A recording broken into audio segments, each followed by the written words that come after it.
अंदाजाने वापरावं लागतं, चिमूट चिमूट नीट. असं जरा डावीकडे असतं बघा पानामध्ये मीठ. वा. तिथून पुढे सरकलात की टप्पा चमचमीतपणाचा, जिथे असतं लोणचं, चटणी, मिरचीचा ठेचा.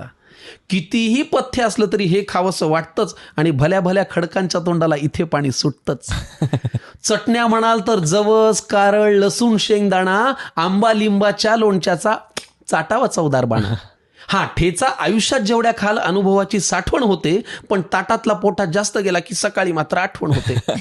क्या बात आहे. आता जिच्यासाठी चाले सगळा प्रपंच, धंदा, नोकरी, पानाच्या अगदी मधोमध ती पोळी आणि भाकरी. गोल गोल गरम गरम अशी आईनेच पानात वाढावी, पापुद्रा काढून आतली खमंग वाफ आपण काढावी. मग मनसोक्त जेवणाऱ्यांना मुळी नसतं डाएटचं कारण इथून पुढे येतं पानात ते चिंच गुळाचं वरण. मग बाजूला कोण आहे याची चिंता आपण का करावी, अशी वरणात पोळीत कुस करावी आणि फुरकी मारावी.